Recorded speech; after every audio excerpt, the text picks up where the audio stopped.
A warm welcome to this lunch session, both to you here with us in Glasgow and to all of you watching us online. My name is Susanna Zeko and I'm the Secretary General of the International Chamber of Commerce in Sweden. And my role here today is to guide you through this 2-hour-long lunch session. A session filled with both inspirational business stories, high targets, but also challenges and calls for action. And of course, innovation, and something that both spurs and facilitates it, namely collaboration. We have 9 years left on us to deliver on the 2030 agenda, 17 goals and 169 targets. But unfortunately, in regards to several of the targets, we are not on the right track. Why? When the agenda was launched, we talked about the 169 targets as challenges. Challenges in need of innovative solutions. So maybe to reach the targets and goals, we will have to innovate how we innovate. We will get back to that thought soon, but first, it's my honor to introduce to you the Director General of the Swedish Energy Agency, Mr. Robert Andrén. A warm applause.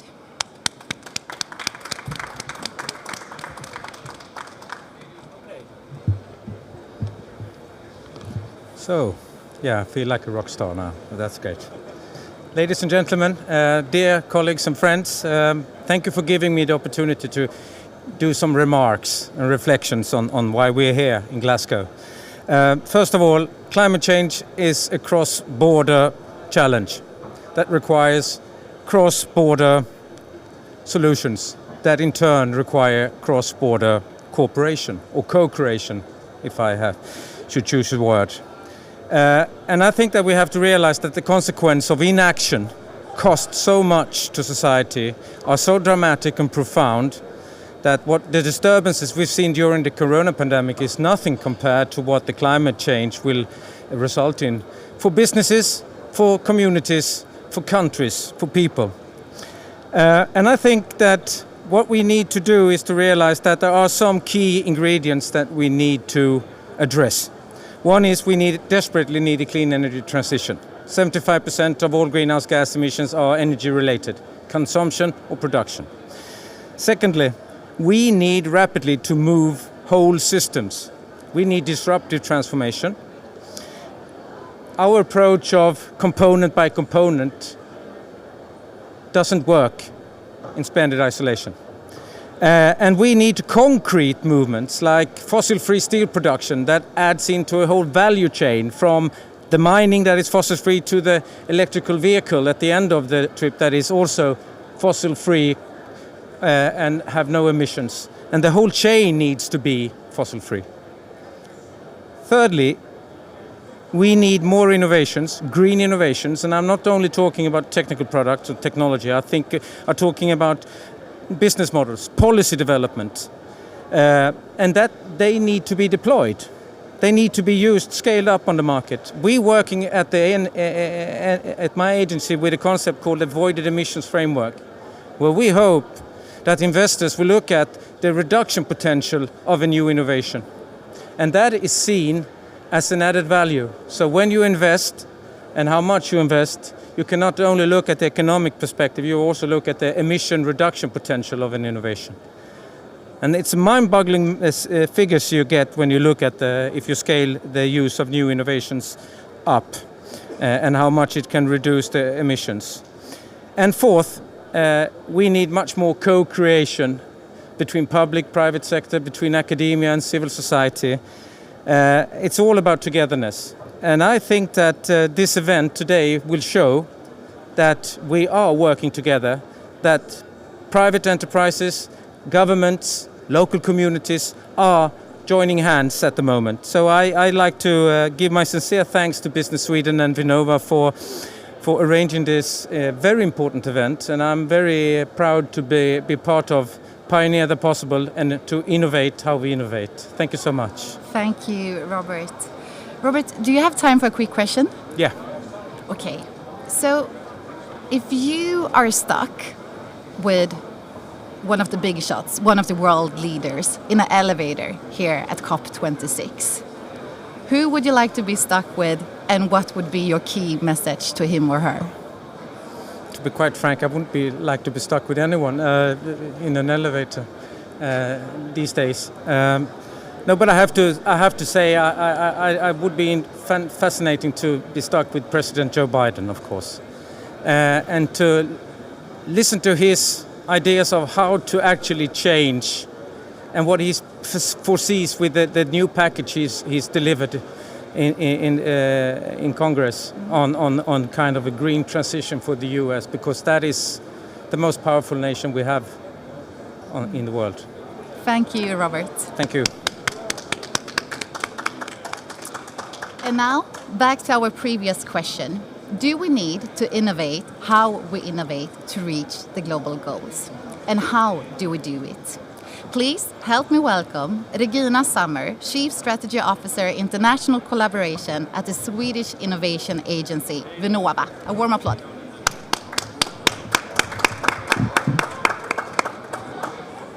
Thank you very much. Dear delegates, government representatives, ladies and gentlemen, welcome to this session on how we need to innovate the way we innovate. We all know that innovation is the most important thing on our agenda today, and there is no time to waste. Vinnova, the Swedish Innovation Agency, will demonstrate how Sweden is pioneering the possible with innovations and new ways of collaborating to transform our whole society. This transformation is key for Sweden to become a fossil-free nation and, of course, to reach zero emissions by 2045. But we can't stop there. Our global outreach is key to reach the global goals, and this is a global responsibility. And Sweden, being one of the top innovation countries in the world, we have a key role to play here. For the first time ever, we have a common language for sustainable development, with 17 goals to reach together. And we have jointly set these goals, and we know that innovation is key to achieve them. A lot of the technology we need to address our grand challenges is already in place. However, we believe that it is necessary to innovate how we innovate to reach the global goals. We need to innovate in the absolutely broadest sense. This means innovations in adapting regulation, in policy change, in developing business models, and in building capabilities and better understanding behavioral change and systemic approaches, and integrating technology and innovation into its social, crucial, and political context. We cannot work in silos anymore. This is quite obvious, and a system perspective is key here. The last 2 years, Vinnova has gathered over 500 diverse organizations in various exercises to define new forms of systemic intervention and identifying joint missions in sustainable mobility and sustainable food. To give you an example, one of the exercises was to gather representatives from an energy company, a car-sharing mobility company, a micro-mobility startup, a municipality, a telecom company, and a car company, all in the same room, around the same table. And actually, yesterday we announced that Vinnova, the Swedish Innovation Agency, and the Swedish Energy Agency are funding a huge national project focusing on electrifying heavy vehicles. But the important thing here is that these two government agencies will fund with approximately 20 million euros, but our industry in Sweden will invest the same amount. On another occasion, we gathered the National Food Agency, a chef, a high school student, a food retailer, and a farm, and a regulatory authority. And as we speak, we are applying the same concept, focusing on sustainable industry. So who knows what I can show you next time we meet. These are some examples of how we as Sweden Innovation Agency, together with representatives from our whole society, are actually setting joint missions to walk the talk together. Because this is what we need to do now. Let's walk the talk. Let's do this together. In today's session, we will share how Sweden's industry, research institutes, strategic innovation programs, and academia are driving this transformation together. In the end of the session, I will also share where you can learn more about the toolbox that has been developed by Vinnova to design joint missions. And we hope that you can take part of this so you can set your joint missions in your countries. To conclude, innovation, of course, is more important than ever. And I've said it, there is no time to waste. So please join us in this crucial journey. Thank you very much. Thank you, Regina. And as you said, you will join us again later during this session. So I'm going to save my questions until then. Thank you. Thank you. Now, ladies and gentlemen, we have set the scene. We understand what this session is about. So it's due time that we actually invite up on stage the innovators. I will soon introduce you to 3 CEOs from the Swedish mobility sector. As all of us, they have the global goals in common, but they also have the target of 0 emission by 2045. They are competitors, but also partners. And in some cases, they approach their goals and targets in the same way, but also sometimes differently. Please help me welcome Martin Lundstedt, the CEO of Volvo Group, Christian Levin, the CEO of Scania, and on link, Robert Falck, the CEO of Einride.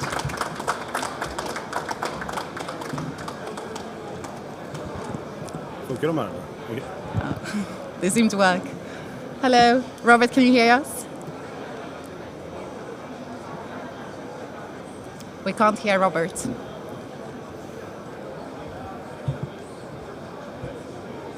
How are you two doing today? Fine. Fine? Great. A busy day? Busy day.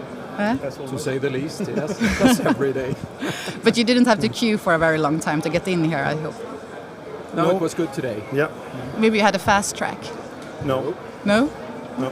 Equal treatment. Also here. That's good, I guess. Robert, are you with us now? Yeah, I think you can hear me. Yeah. We can hear I you. can hear you, Robert. Welcome, Robert. Thank you. So I have asked all of you to prepare short presentations about what you do and your work on sustainability. So I suggest that we start with them as planned. And Robert, would you like to start? Sure. It's a great honor to be here and make our contribution. We started Einride with ambition to challenge. And we started it because we saw that something else was needed. So I wouldn't say that we are at heart competitors. I think that all great innovation is built in an ecosystem and that we should help each other to a common goal. And coming from myself from the automotive industry, and I love the industry, I love what they do, and love the people that makes transport happen globally. And I think it's our responsibility to help them to drive this forward. And we started Einride to tell a different story of what can be possible. And back in 2016, it was not norm that you can do transport electric, especially not when it comes to heavy freight transport. And I'm very glad that we hopefully has been a small contributor in telling a different narrative. And I think that's what we need to jointly now challenge and work together and see how we can create a new ecosystem that's fossil free and you'd reap the benefits of this new technology. And if there's anything that new technology brings, that it needs to be adapted to new ecosystem, it needs to be adapted in new ways. it will alter how human behavior looks like. And in that, you will also find new partnerships and new solutions for all challenges. And we at Einride is very happy to be a small part in contributing into making this change happen. And I'm very honored to be here and just contributing to this great effort to address this, what I consider, and many with me, consider to be the greatest challenge of a generation. Thank you. Thank you, Robert. Martin and Christian, I understood that Christian, you were before Martin during your last Lead It event, right? Absolutely. So let's leave it to Martin. So it's your turn, Martin. Over to you. Thank you, Susanna, and great to see all of you here today. And it's true, actually, we're coming from a common event, me and Christian talking about transportation, obviously, but also with other, you can say, hard-to-abate sectors like steel, aluminium, partly energy, but also, of course, transportation and not at least trucking. The good news, I think, is that being at an event like COP26 is very much about talking about how do we create new green platforms. I mean, you can say that Christian put it well at the last seminar that that Volvo is his favorite competitor, I think that he put it. And that is true. We are competing every day, of course, in the week, but we also need to cooperate now in order to move from a brown to a green platform. And it's pretty cool to be part of an industry that has so much to do with prosperity as we knew it. We know that transport, logistics, infrastructure, it is a key driver for prosperity in terms of financial metrics, but also in social metrics, not at least public transport, etc. But we need also to make it considerably more sustainable, obviously, because already today the planetary boundaries cannot cope with the transports that we have on the Earth. It will continue to increase, and therefore, I mean, it's pretty simple to conclude that it must be considerably more sustainable. But I think what I also think is cool about Sweden is, of course, that we are a small country that are very dependent on both export and import. We have for years actually been specializing our resources in order to gain both scope and scale in order to compete. And when it comes to heavy transports, we have been successful in really creating clusters and thereby being able to export, to build global stories and global presence around the globe. I mean, Volvo in itself is a typical example of that. 40 billion in turnover, 2% of that turnover in Sweden. But we have 25% of our collaborators in Sweden and 60% of our R&D of approximately then 1.6 or let's say 1.5 billion euros, the 60% in Sweden. So we are a little bit of a mirror of the Swedish arena. 2045, you said, Susanna, it's 2040 we have said net zero on a global scale. That means that a country like Sweden and Europe needs to be considerably ahead of that, obviously, because when we look at the development, it must happen much quicker. So Sweden, not only from that perspective, but also to find the way to the first fossil-free welfare state, I think the government has put it, needs to move ahead in much higher pace here. Enablers are key. Robert were into it, of course, electromobility, automation, connectivity. More than 1.5 million connected units today that can guide this. Electromobility, both battery and fuel cell electric. We can come back to that during the conversation here. But then obviously the business models. It is in conversation along this value chain it will happen. Customers, but more importantly as we see it, customers need to participate. We are one of the biggest transport buyers ourselves in Europe, inbound and outbound transport, and we are actually utilizing that to innovate together with our customers, but also with others in this, and thereby also creating the room for infrastructure, green generation of energy, etc. So serial production is happening already now, not at least for the battery electric. Fuel cells a couple of years down the road, but it will be rock and roll. Amazing, thank you, Martin. And last but not least, Christian.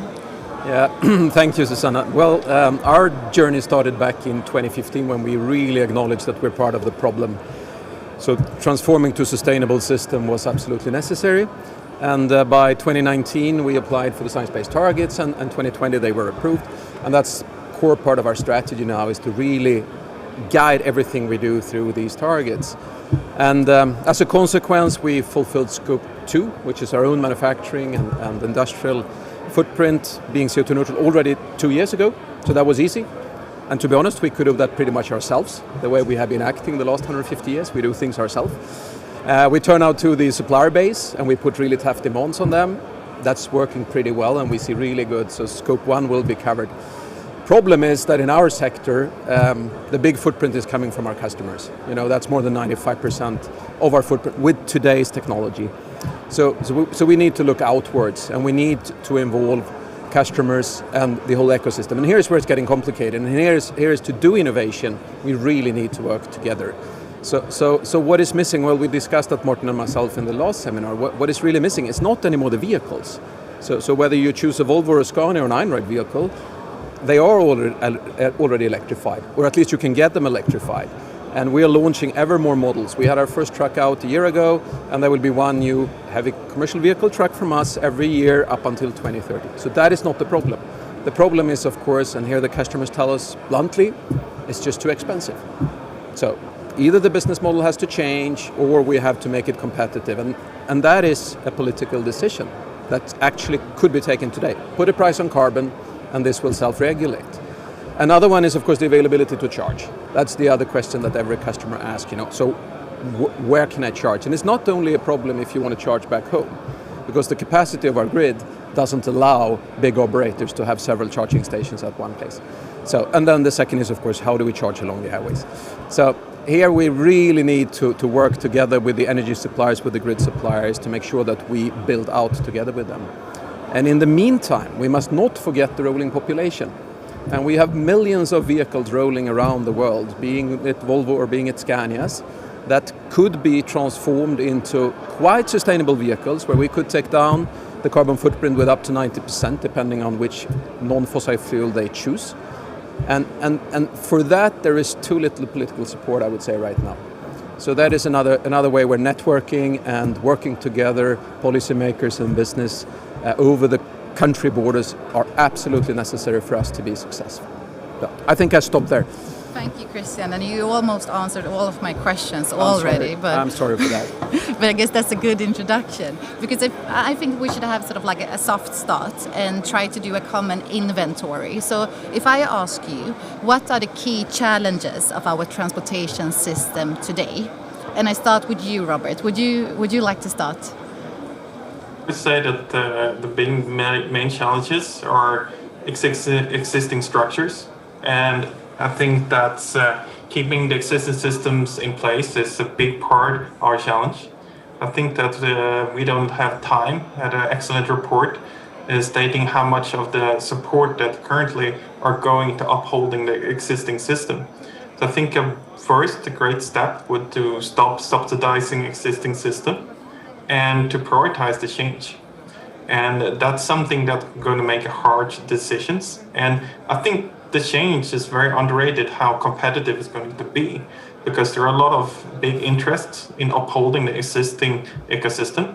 And I think that we need to be very aware and also help the existing structures to change. And I think that's extremely important for making this happen.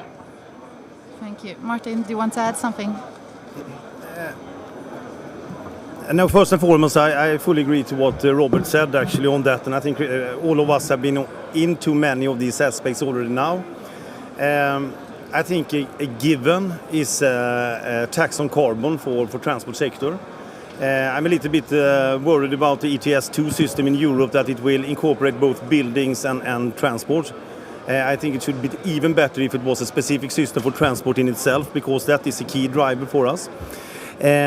I think also, as a matter of fact, the science-based targets in themselves are very important, because what is our Scope 3 downstream that Christian alluded to, 92% of our Scope 3 or our Scope total emissions from the Volvo Group are actually product in use, customers, or actually someone else's Scope 2 or Scope 3.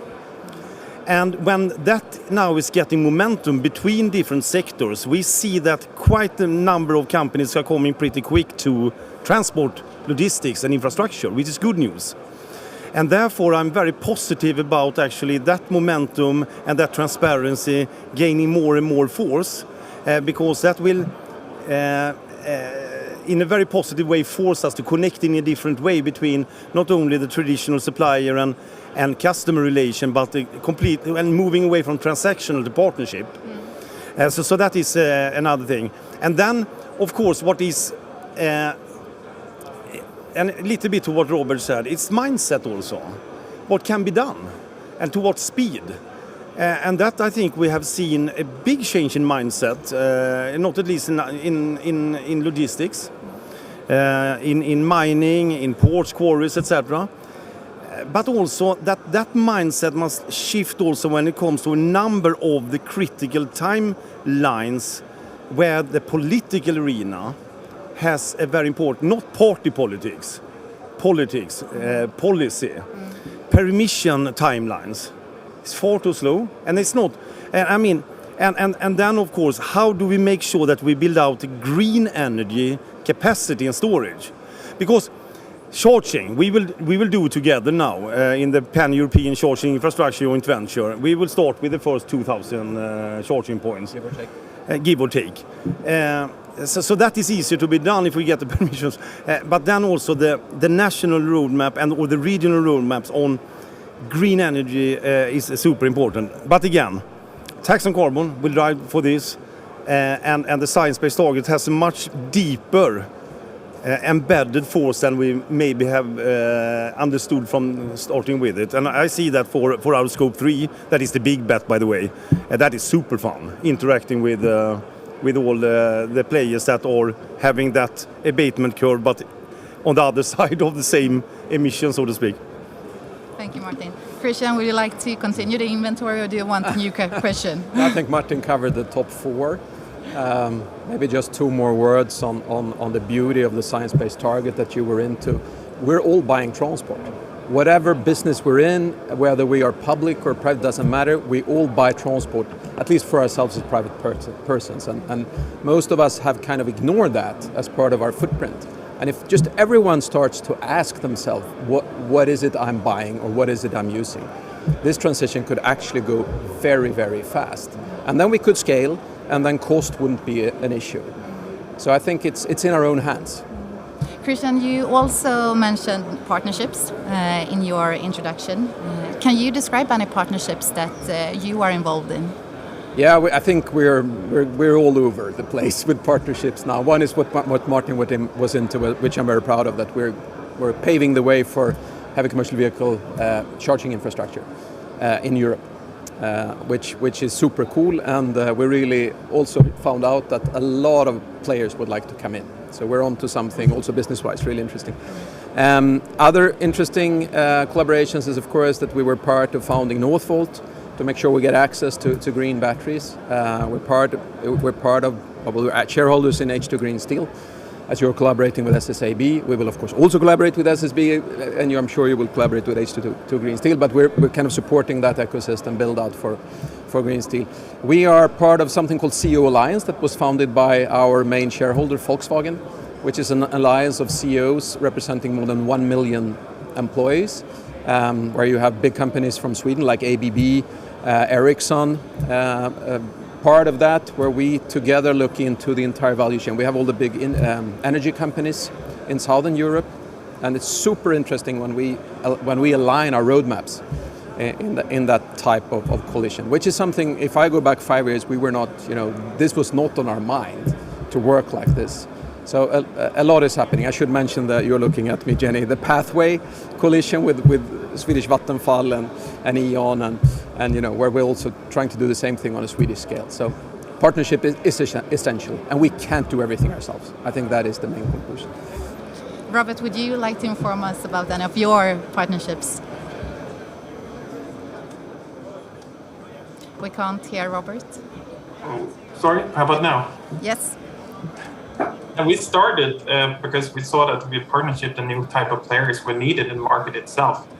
I think that a lot of the existing structures are holding back this transition. And I think that's something that's very underrated. If you go back just maybe a year or two, the demand for electric trucks actually were non-existent. And the volumes for production of the electric trucks are still a few years off. And there are a lot of trucks to be replaced. And for us to build up the structures of the collaboration to make this transition happen is key for us to enable. And we see our role in the whole situation is to enable this transition for players like both Volvo and Scania, and to be a new type of player in the existing ecosystem. And I think that's just also very important to highlight, because we need more collaboration, but I think also healthy competition is very good as well. Because especially for instance, when it comes to charging infrastructure, it's at one of those intersections or where actually it's going to be, and it's needed, a healthy competition, because access to this charging station is going to be one of the key enablers for the business case of electric. And having that centralized by one, so say, centralized system is not going to work if we want to make the business case work. So I think there we see that the market has a very important role to play as well, because we can't, so to say, centrally plan most of this transition.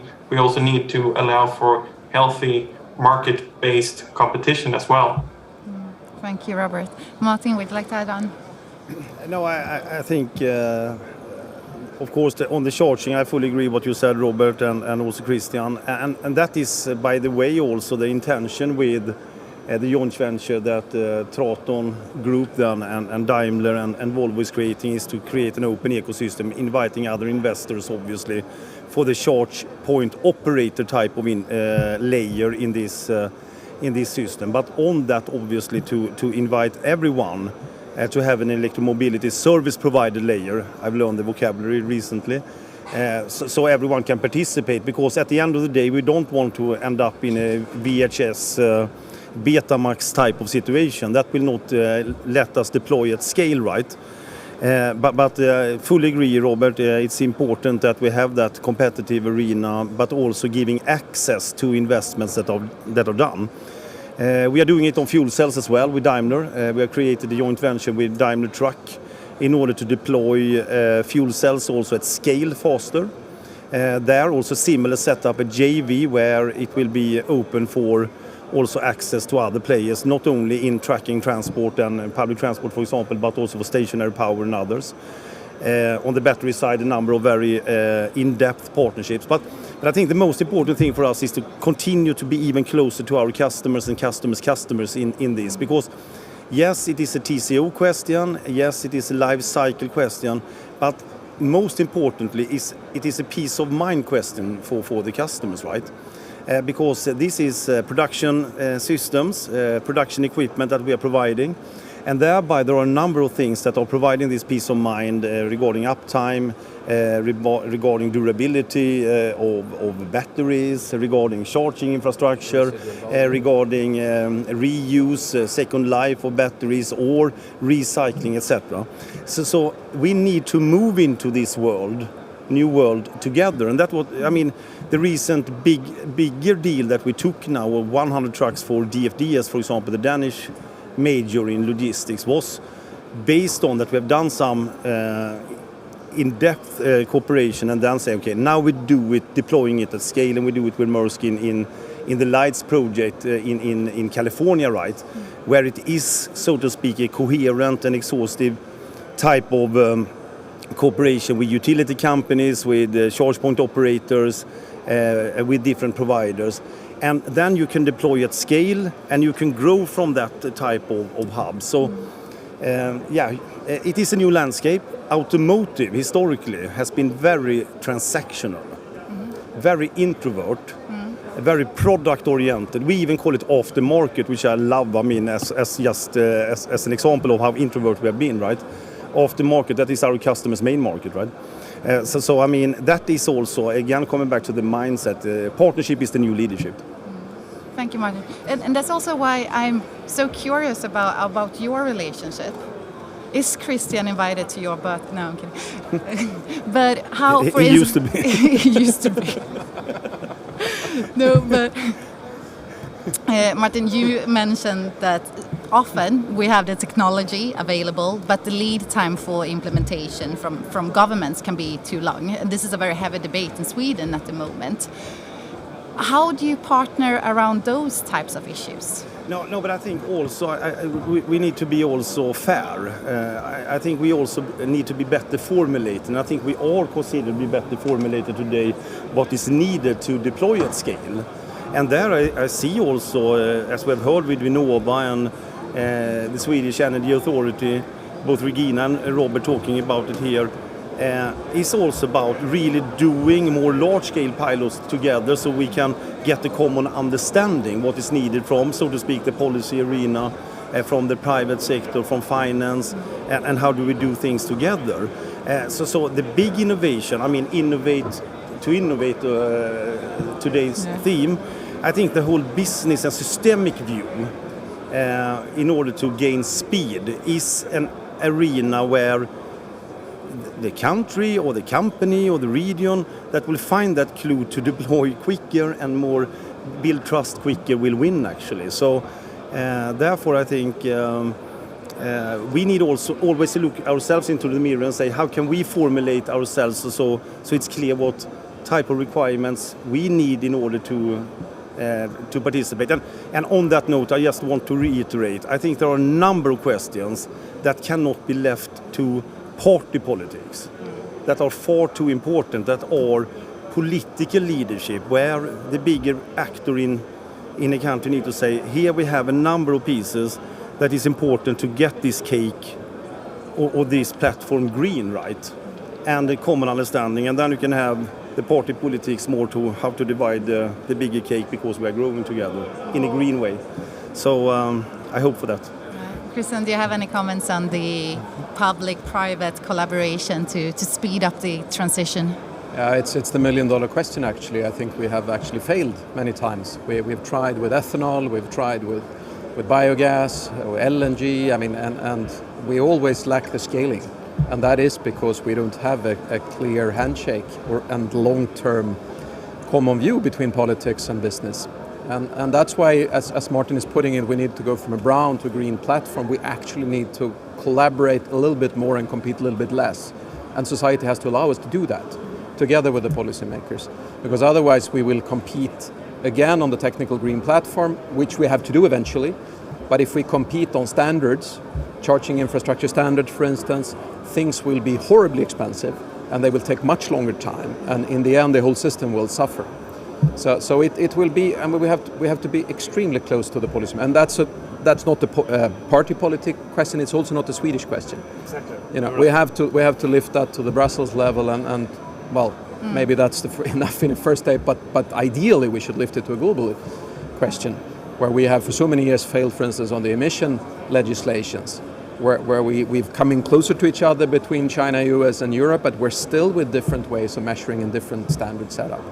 So and could we learn from that? Then it would be fantastic, and then we would really gain speed in the adoption. And that's also why we are here. And that's why we're here this week. You're right.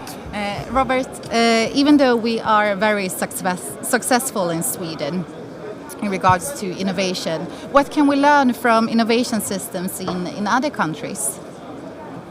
I think we can learn a lot. I mean, it's like, I think for what we do and what we are very good at is to create the base for innovation, a lot of talented people.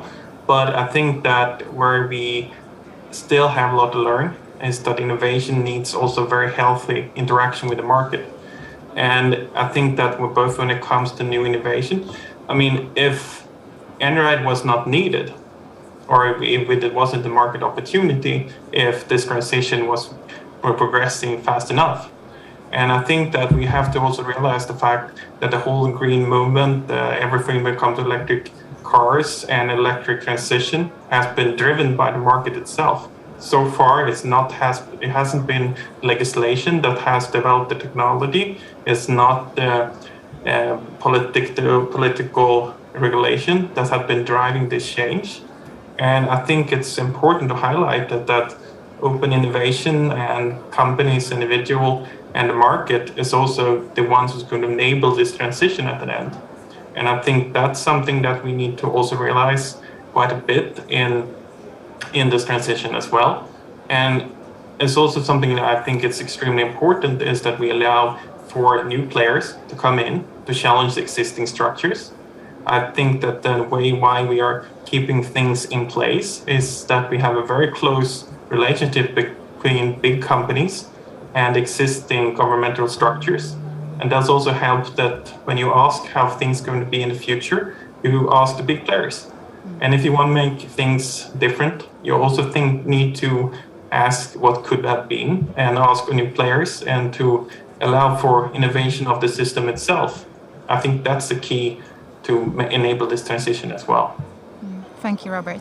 So I have 2 questions left for this panel, and both of them goes to all of you. And we have already touched the issue on the first one, and it's in regards to what you would say would be the best outcome of the negotiations here in Glasgow. A global price on carbon isn't on the table, but they are still discussing the rule book that is mandatory to we will need to have a finalized rule book to actually be able to set the price on carbon in the future. But what other outcomes are we looking for? Christian?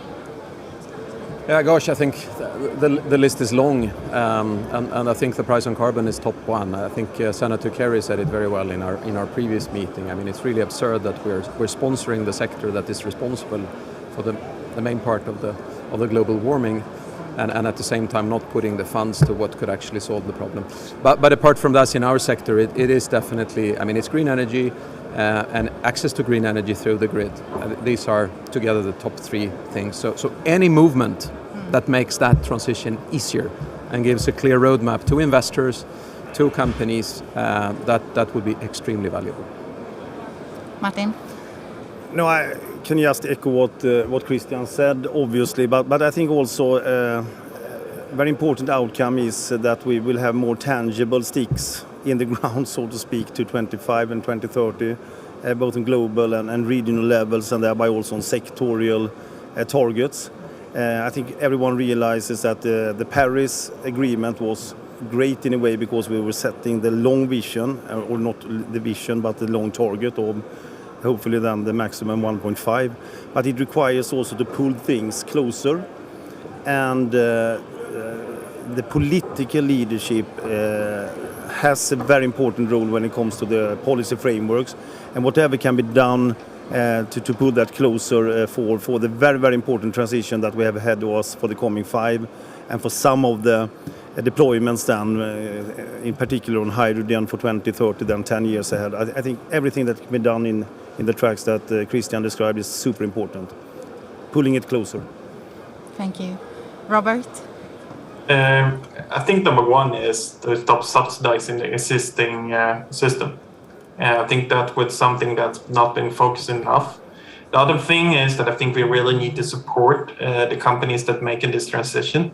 I'm very pro that we should do and allow write-offs for existing players that have a lot of capital tied up in diesel production or in diesel engines and all of the legacy structures. I think that would be a very smart move for the entire planet if we did some kind of special legislation exception that you can do more favorable write-offs when it comes to investment in existing structures.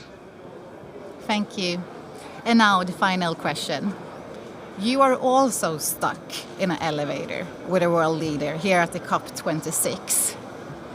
Who would you like to be stuck with, and what would be your key message to him or her? Martin?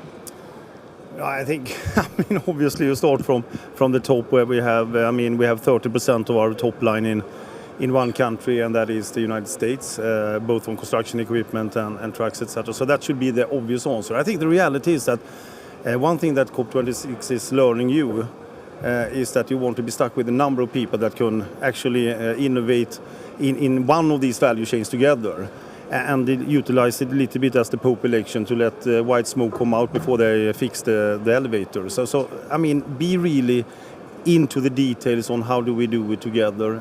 That is what we see when we are working with customers, and some customers. Magic is happening actually. And just a final comment on the diesel legacy. I don't think. You also have to pick a person. Okay. Then I probably should say also, so Biden, given our President Biden, given our 30% Someone footprint. will have to warn Biden. Yeah. No, but I also think, the First Mover Coalition, the demand side that that they are driving now together with World Economic Forum is a very important part of bringing change to happen. Demand must also be better formulated, and I think it is a smart move. Thank you. Robert?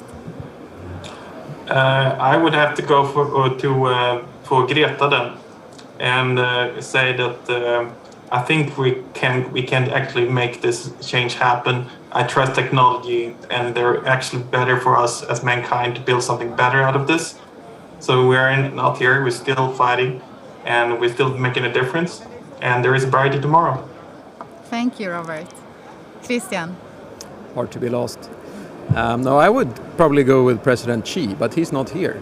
Neither is President Putin. But I think it would be interesting to talk to these guys about how they're thinking about phasing out coal. Because we're depending on China, and China is dependent on coal.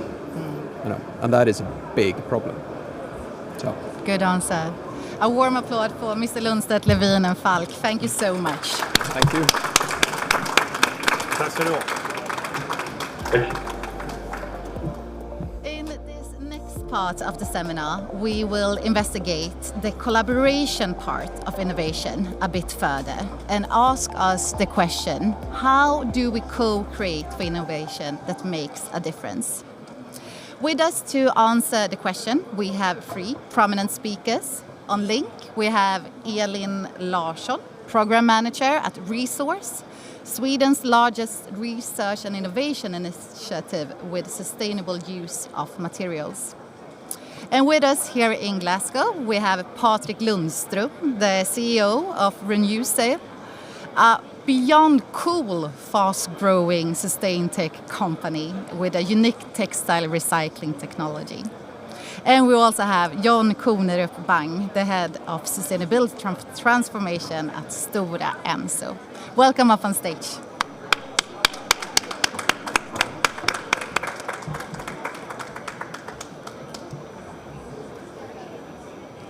Elin, are you with us?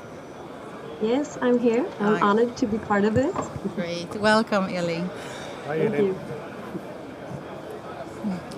So, how are you doing today? Very good. Very good? Yep. John? Fantastic, especially because there was no queues today. Yeah, that's always a good thing. Yes, that's a good start. That's true. So, as with the previous panel, I've asked you to prepare short introductions. And I know, Elin, that you are also planning to show us a short film. So I suggest that you kick off this session.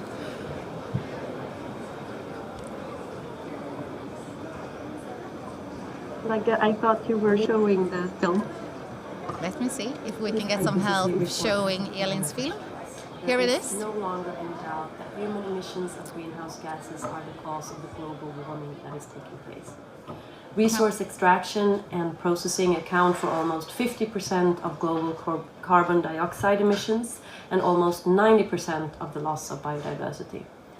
Sustainable use of resources is therefore essential for us to be able to achieve the Paris Agreement.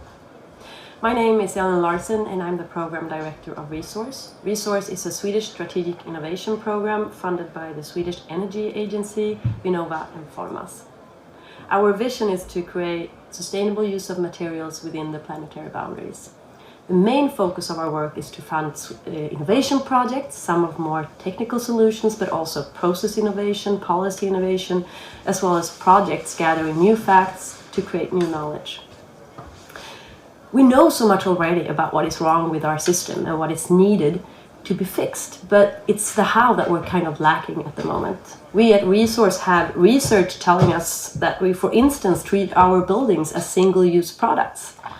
We have made analysis that shows that materials flows of steel, aluminium and plastics in Europe have a value loss of 60% after first usage, a value of 87 billion euros.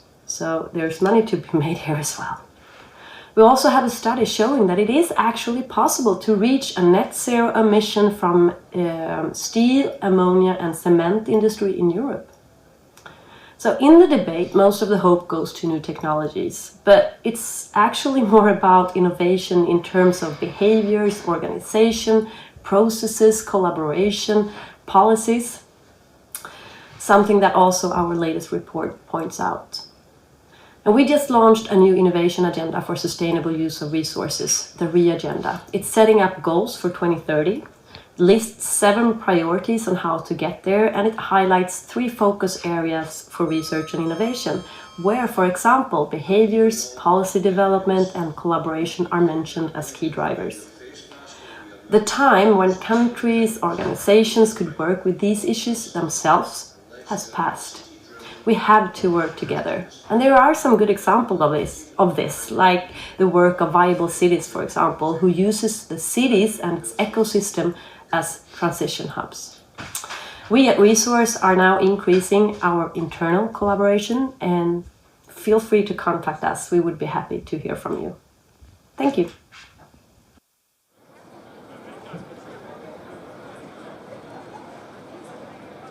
Thank you, Elin. Would you like to add something to that introduction?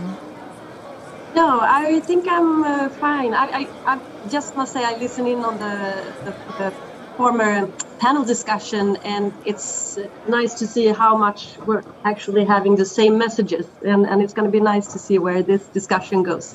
So I'm looking forward to hear from the others. Great. It's lovely to have you with us, Elin.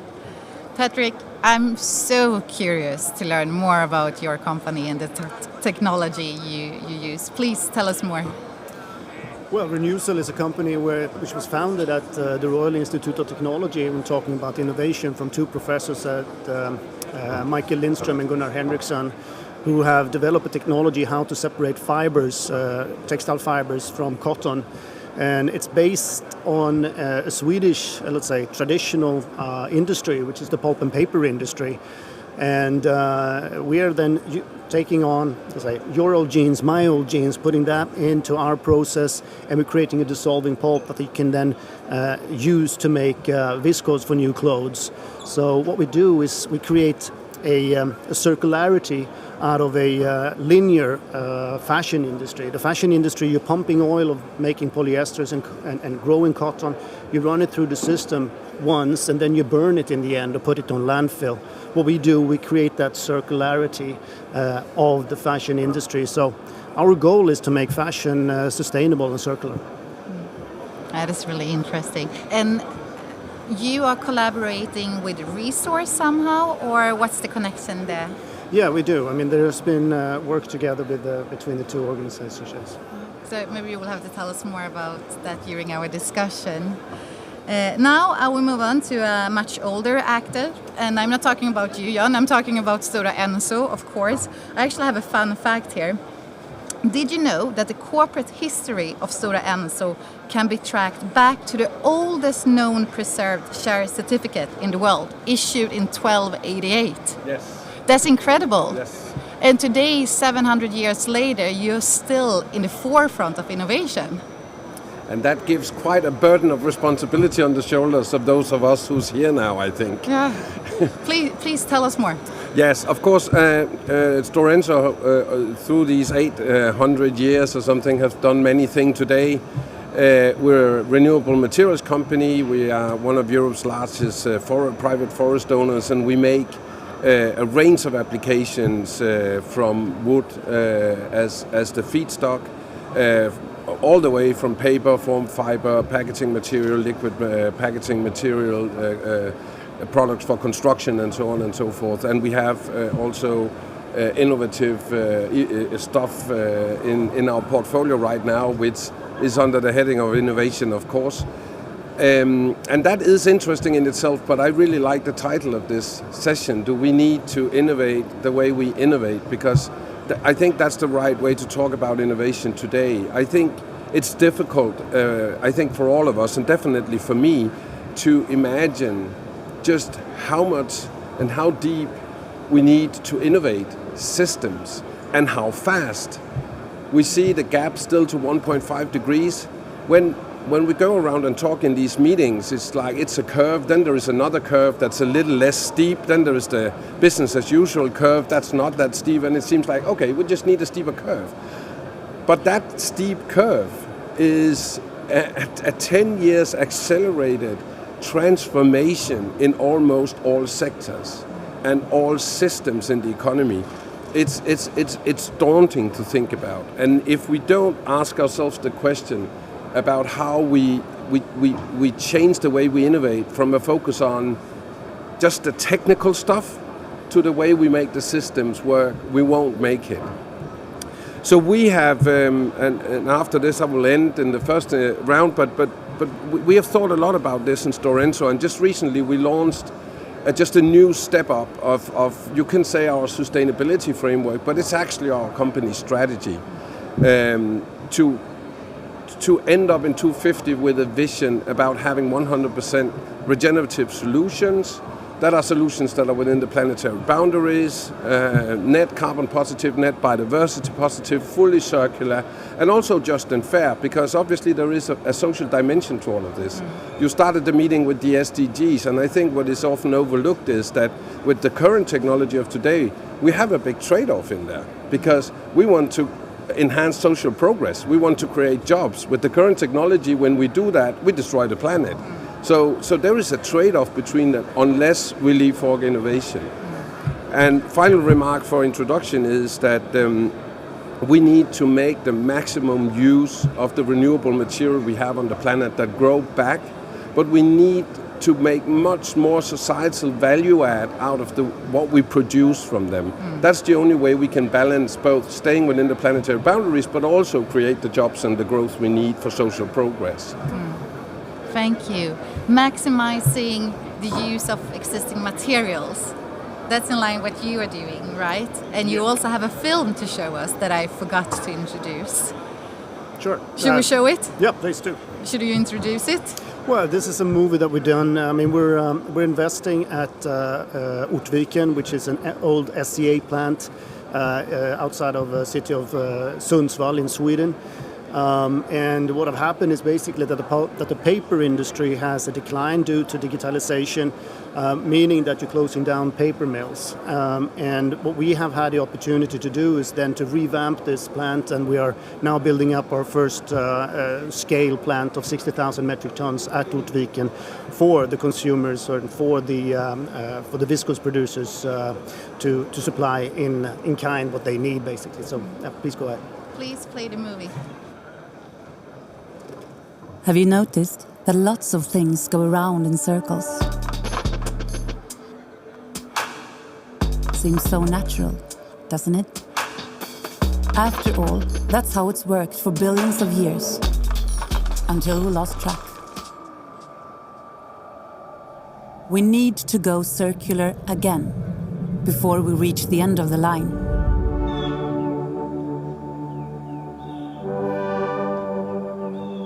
For us, circularity is about ending waste to reduce humanity's impact so that people everywhere can prosper. Renewcell recycles textiles by breaking down cotton and worn-out clothes and putting it back together again. At our new home in Sundsvall, we're recycling a paper production line and going big. For the first time, billions of worn-out clothes can be made into new clothing at a scale that really makes a difference. Right here. With expertise like this, we're leading a global industry back to circularity.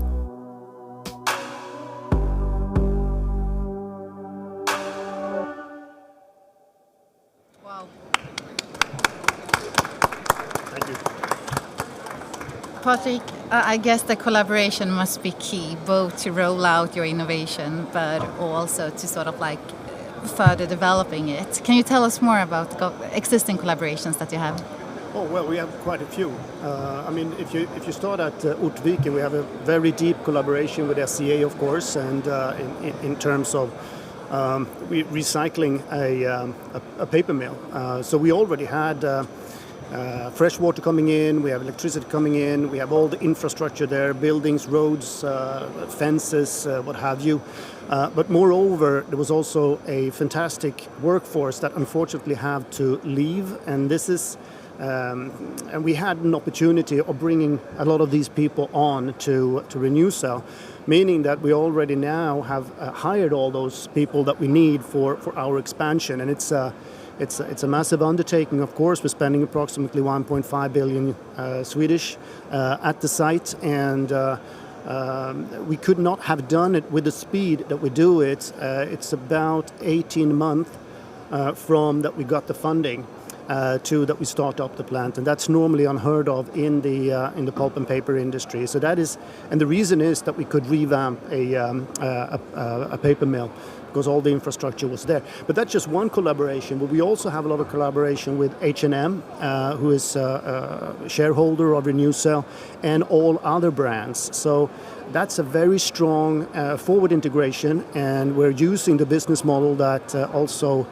Northvolt is using, H2 Green Steel, Beyond Meat, and so forth, that we're working on offtake agreements.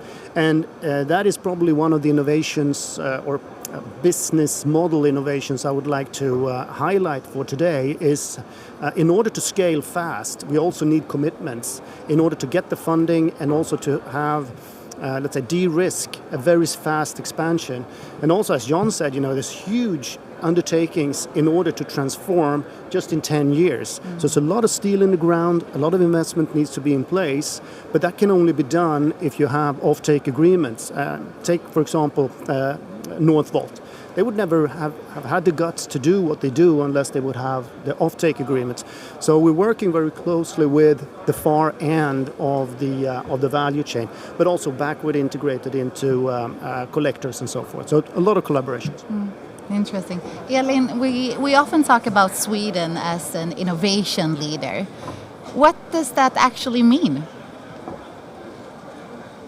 Well, in terms of leader in innovation, maybe we're always kind of on top on that list, but maybe not so much in terms of implementation and scaling up. I mean, Renewcell is very good example of when it's successful, but usually we have a little bit of issue of scaling up those innovations.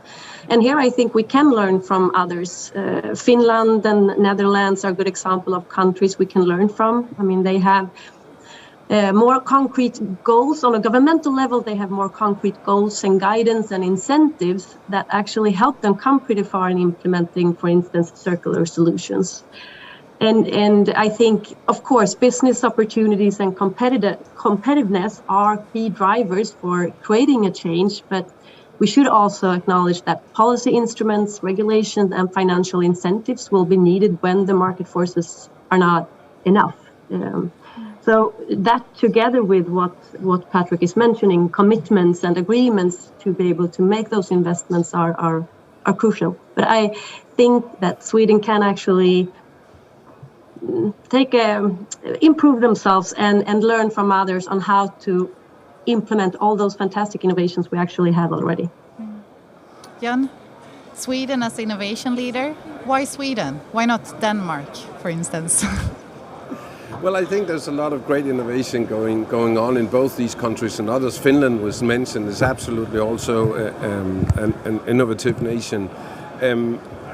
I'd rather take a European perspective where I think we are good, and this is not a rocket science comment, but if we look to the US, they are better. And I think as Europeans, we must understand what they do in certain states in the US to be able to make innovation especially the scale-up part of it and the disruptive part of it. I don't think we're strong enough in Europe on that. And I think what we need, again, that's back to my first point here, is really more disruptive innovation that maybe we often think about. For example, for us, and that's a key part of the new strategy that I was talking about. I mean, we're always about improving material efficiency, but we're not about. We need to go beyond that. We need to leapfrog material efficiency. So, for example, we have the lignin part of the wood is a byproduct, and we're burning a lot of that today. It's there, and therefore it can fuel our production system. But we can make stuff out of the lignin as well. So we have one interesting case is to use the lignin for anodes in batteries to fuel the electric revolution that we need, where you not only have a lower carbon footprint in the production, but you actually also have batteries that perform better in lower temperature, which is a problem in certain parts of the hemisphere. You also have faster charging, which is one of the biggest, I believe, barriers for people to buy electric cars. So it's an example, it's just one small example of really thinking a couple of steps further in the innovation process. I think we can learn something from the US there. Patrik, do you agree with John? Absolutely. Are there several improvements? Yeah, absolutely. I mean, we have a lot of innovation. We have a lot of, if you look at academia as well as in companies, we're very good at innovating and base innovation. I might be Swedish, I speak Swedish, but I've been working all my life internationally, and especially I worked for General Electric for quite a few years. And there's a big difference between the mindset and on how you actually innovate. I mean, you come up with an innovation, but then you actually maximize the implementation of it in a lot higher degree in United States, and that's probably why they grow companies faster than we do, especially in Europe, but also in Sweden. They also have a culture of entrepreneurship that is not as strong as it was in the 70s. But that innovation culture we have in Sweden today, from the IT era, I would say, which was, in my view, a little bit of a was. We're now going into sustainability. If there is an area where you should invest in, is in sustainability. I mean, that's the greatest opportunity I think, in mankind. I mean, sustainability going to go through every single sector of society. And we don't know which app we're going to use in 5 years from now. But we do know in 20, 30, 40, 50 years we need green energy, and we need low impact, or actually products that are net zero in terms of environmental impact.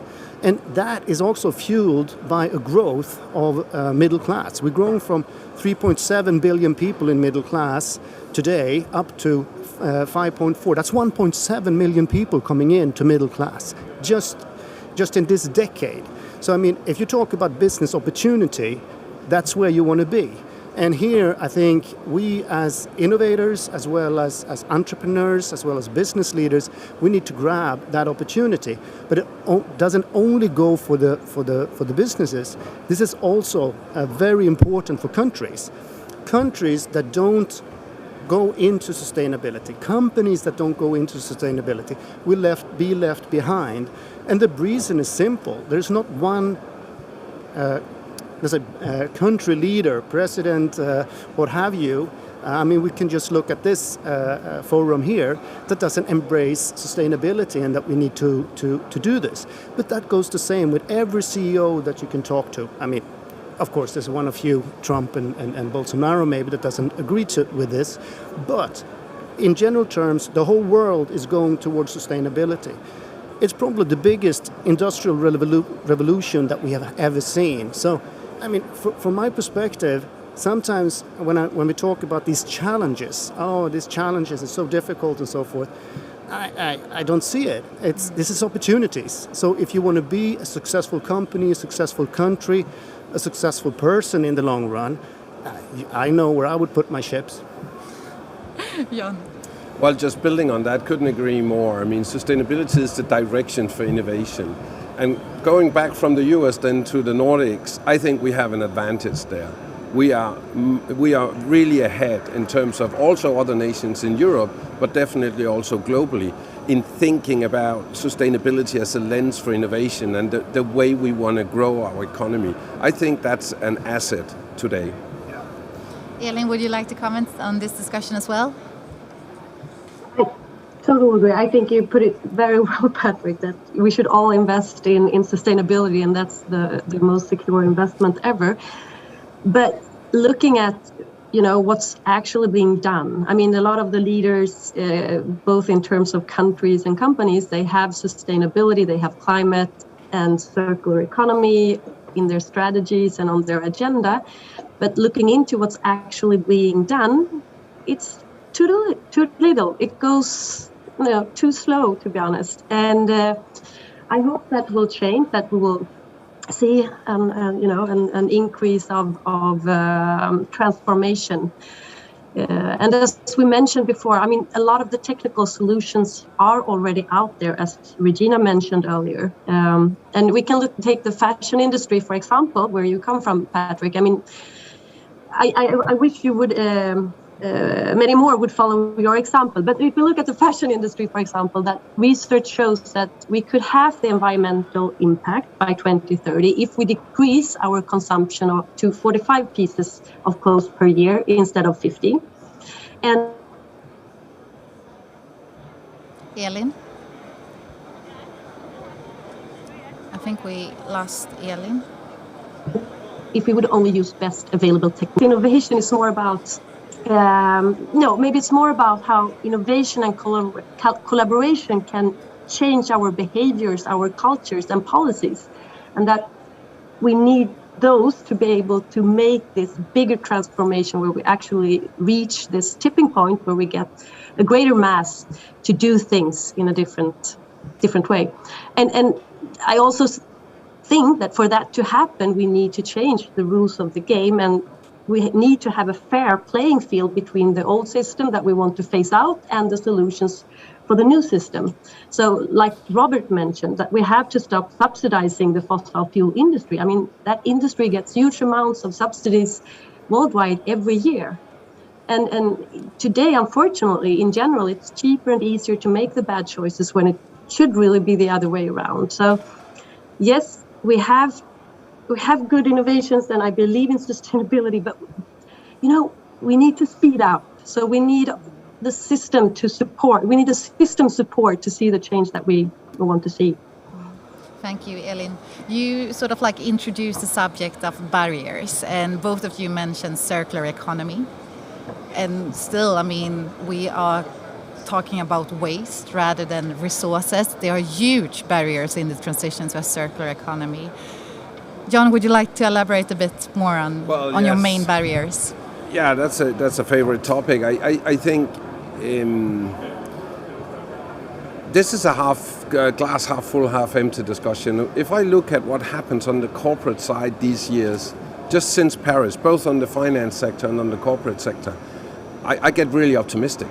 I mean, the pace, the focus on innovation, the companies that put sustainability as the direction, the partnerships that are being formed, and I get more and more worried that the stumbling block for this transition is going to be the public sector. And there are several dimensions to that. One classical dimension is, of course, where they don't want to play ball.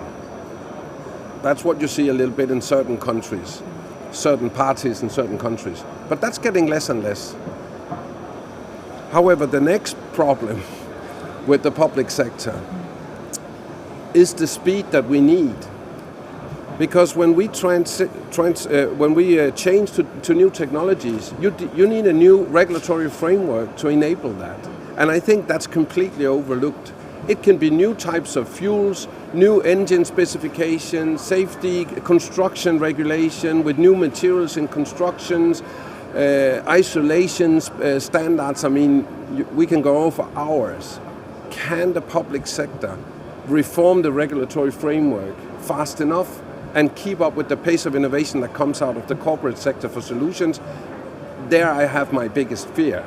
And if we go specifically into circular, the whole infrastructure around the circular, can the public sector enable that fast enough?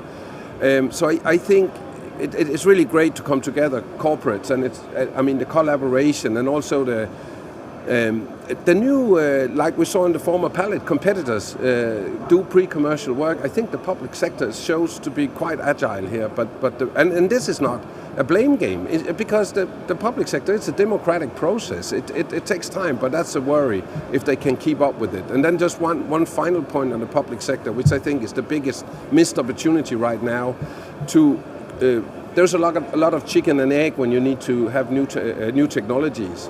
So to break that, you need demand sometimes before you can have supply.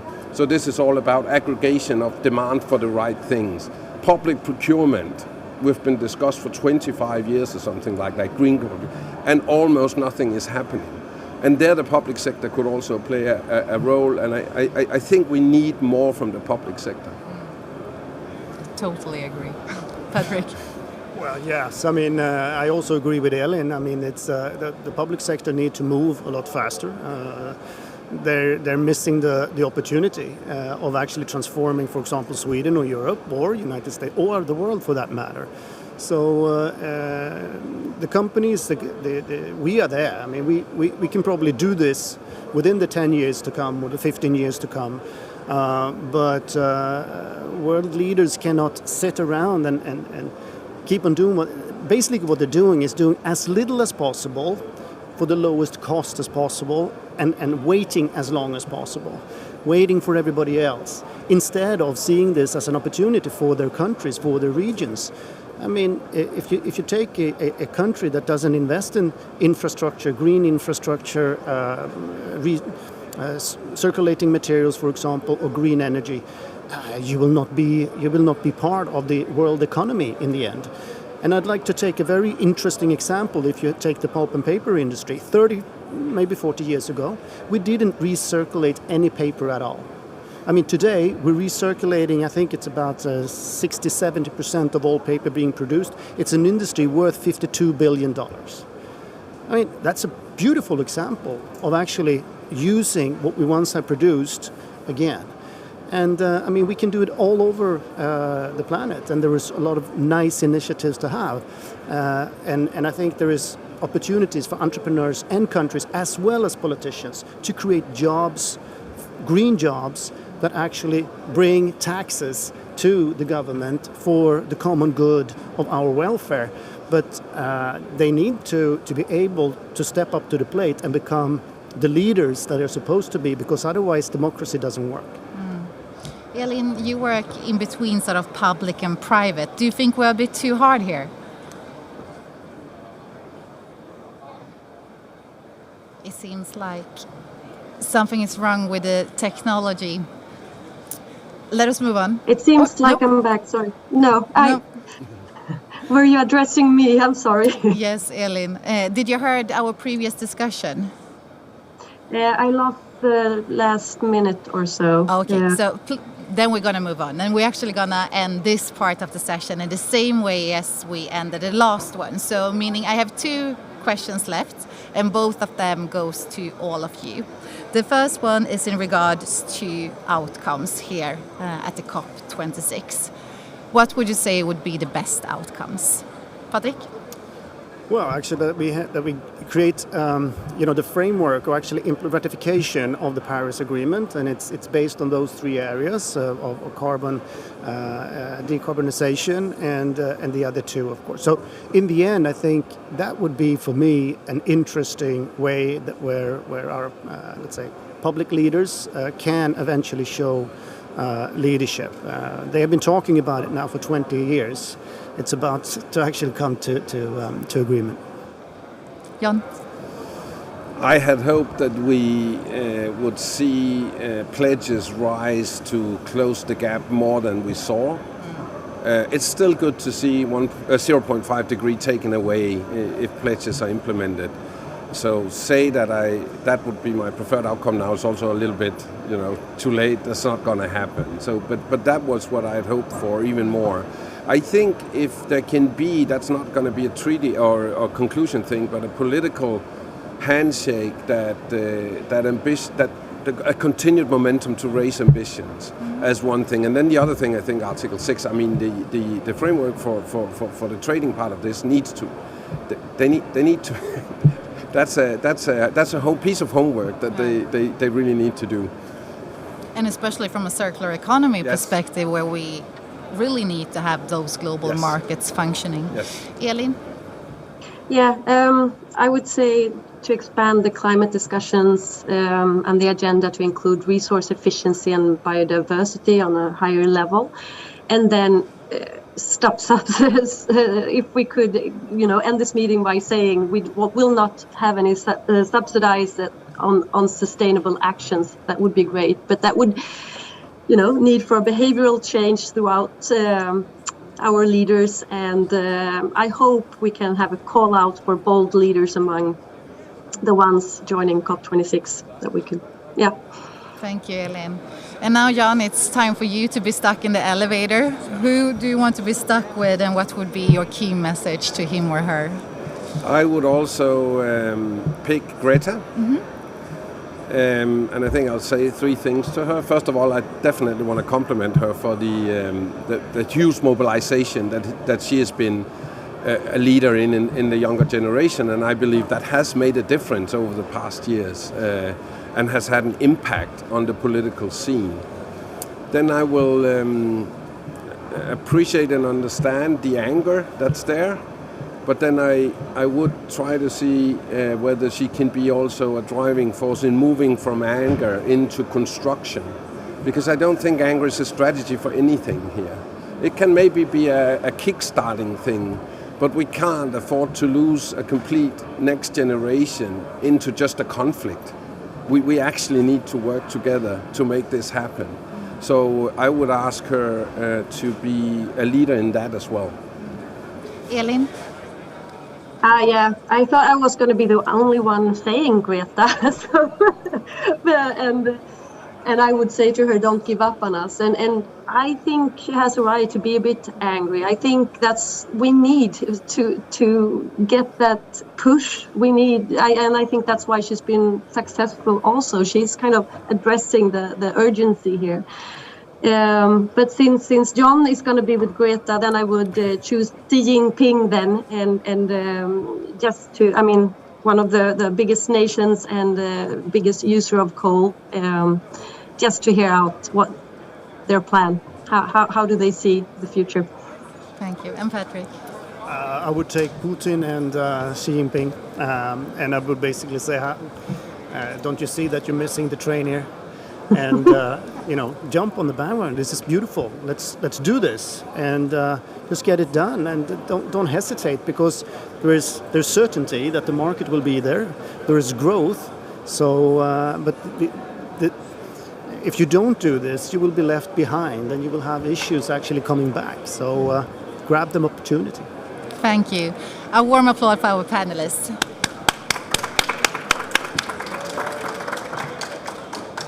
So we have now reached the final part of this seminar. So I would like to ask Regina to join me up on stage again. And with us on link, we also have Åsa Minoz, Innovation Strategist for Viable Cities.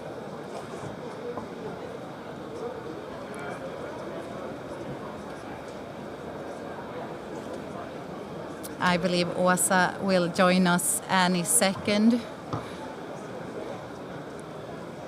I'm here, but the image is not coming up. Hi, Åsa, and welcome. Hi. How are you? I'm fine, thank you. Good. It's nice to have you with us here. Regina, you are the architect behind today's seminar. What do you think about the discussion so far? Happy. I'm extremely happy about the discussions we have had. I'm going to be honest, I'm not super surprised because this is the way that we have been working in Sweden for so many years.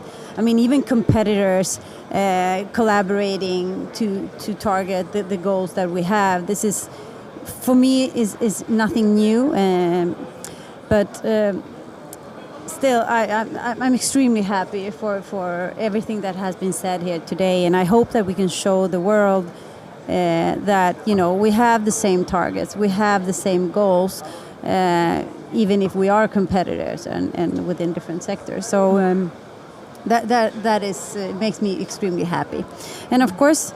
Several things have been mentioned. System innovation. That's what we work with. That's what the meeting platform that we are trying to create at Vinnova.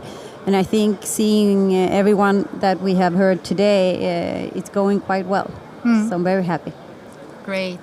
The title for this part of the session is Our Global Responsibility, Our Global Outreach.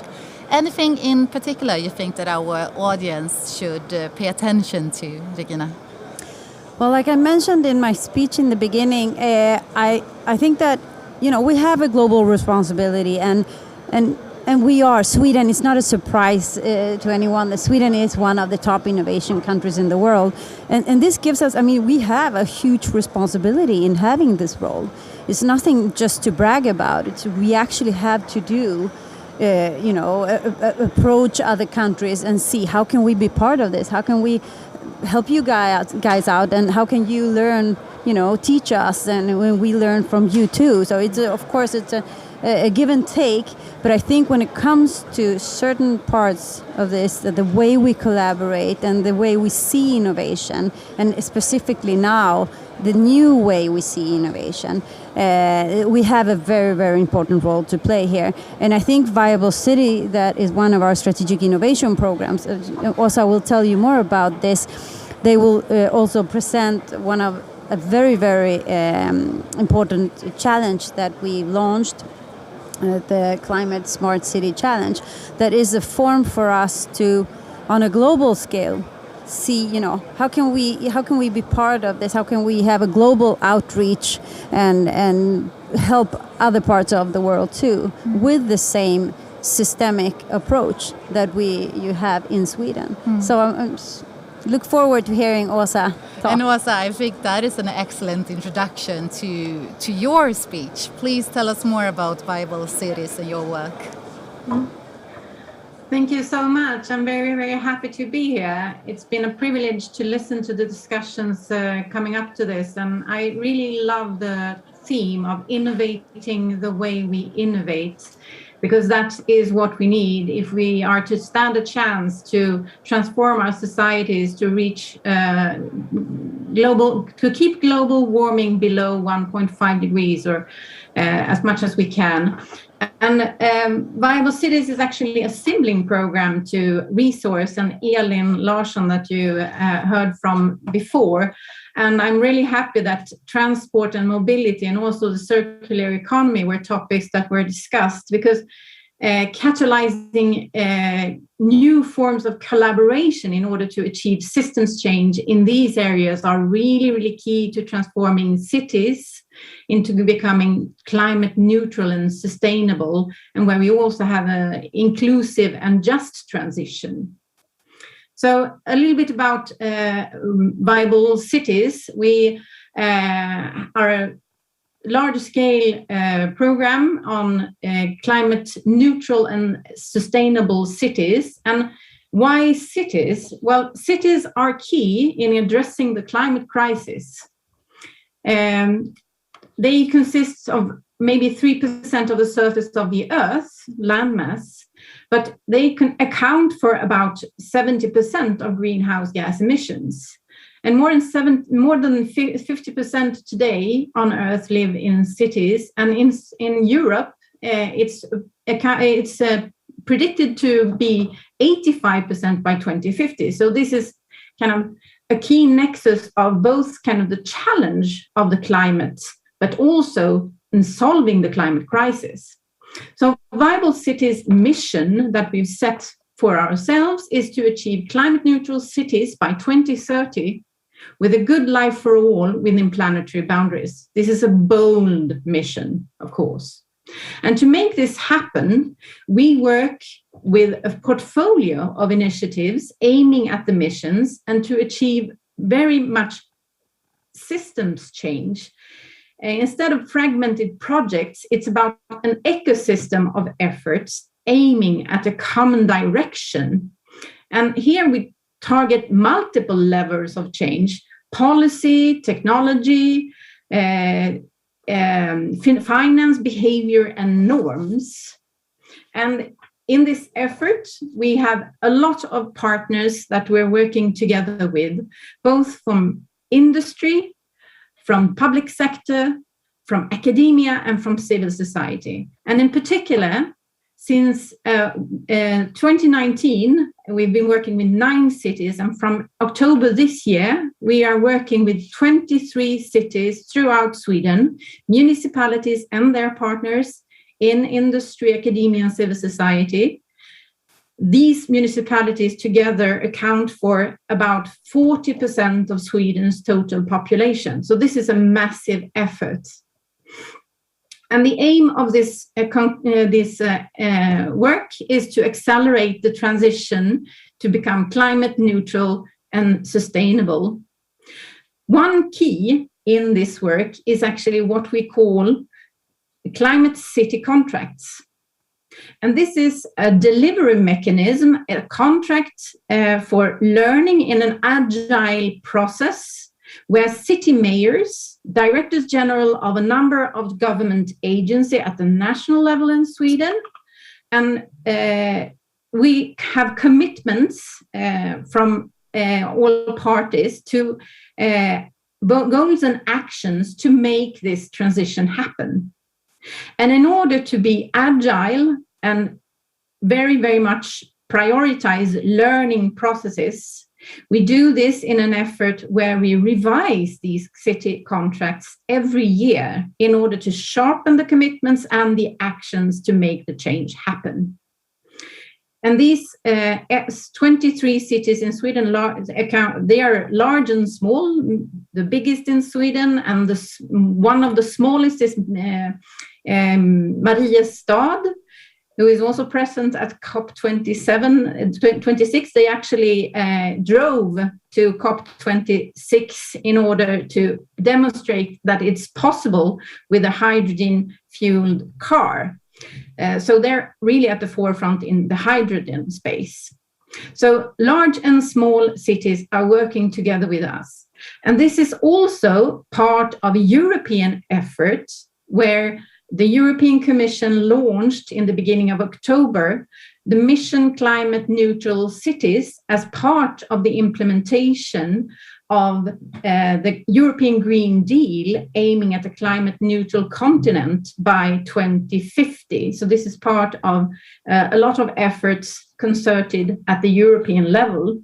And we are also partners from Viable Cities in devising these climate city contracts at the EU level. And we are all aware that this transition needs to happen much faster. A lot of speakers have talked about this, and on a global scale. And as Regina said, last week we launched this Climate Smart Cities Challenge on World Expo in Dubai, together with UN Habitat and many other partners, including Vinnova, the Swedish energy agencies, and more. And we will even have Scania, who's one of the present speakers today, which is one of our members and also a sponsoring partner of this Climate Smart Cities Challenge. You can find more information at climatesmart.citieschallenge.org. This is an open innovation competition to accelerate the shift to climate neutral cities, but on a global scale, by empowering innovators and communities to collaborate in designing solutions and reinventing the way in which cities innovate. The purpose is to identify climate smart solutions together with the cities of Bogota, Bristol, Curitiba, and Mequinez-Sabago. So all across different continents in the world. And this is really an interesting initiative that is starting off. And I would say that the Swedish cities are at the forefront of the climate transition in cities, but they know change needs to happen much faster. And to make this change happen, we need a systems view. We need new forms of collaboration where we're transforming, not least, the financial flows and the Wonderful, way... Åsa. Sorry, I have to interrupt you here now because the time is running away. You have so many great projects going on. Thank you so much for all your information about this. And as you mentioned, there are more information to be found online. Now, Regina, you have something interesting with you. Yes, thank you for mentioning it. I was wondering, people are going to think I'm a crazy bird lady here with a bird house, bringing it up to scene. But please, Åsa, can't you enlighten us on why did I bring this birdhouse to COP26? Actually, it's a way of marketing these Climate Smart Cities Challenge that we launched last week in Dubai. So we actually had some 200 birdhouses in Dubai to bring to each and every one of the pavilions in the Dubai World Expo. So what we want is actually for anyone interested in participating and getting more information about the Climate Smart Cities Challenge to actually put their business cards or their suggestions and come up to Regina and talk to her about this, because she knows a lot about this. Thank you. So all business cards to the crazy bird lady, Regina, over there. Regina, you also have another invitation for us. Please help us summarize the seminar and give us the invitation you have. I promise to invite you to the opportunity that we have during Sweden Innovation Days, the 17th to the 20th of January. Sweden Innovation Days is Vinnova's, the Swedish Innovation Agency, the Swedish Energy Agency, CISP, the Swedish Incubator Science Parks and Incubators, and also AI Sweden's global annual event. And we invite the world to join us. Last year we had 82 countries participating, and this year I hope we will have many, many more. This is a digital event, so please visit our website www.swedeninnovationdays.se and register, because on Sweden Innovation Days, actually on the 18th of January, we will share the toolbox that we in Sweden use to set the joint missions together with all our actors in our society. So on the 18th of January, we will share this toolbox and give you an exclusive workshop so you can do the same in your country. Very, very welcome to join us on Sweden Innovation Days. Amazing. And I think that actually marks the end to today's seminar. Thank you all, both you here and you with us online for listening. And don't remember to answer on Regina's invitation as well. Thank you. Yes. Thank you, Susanna. Great job.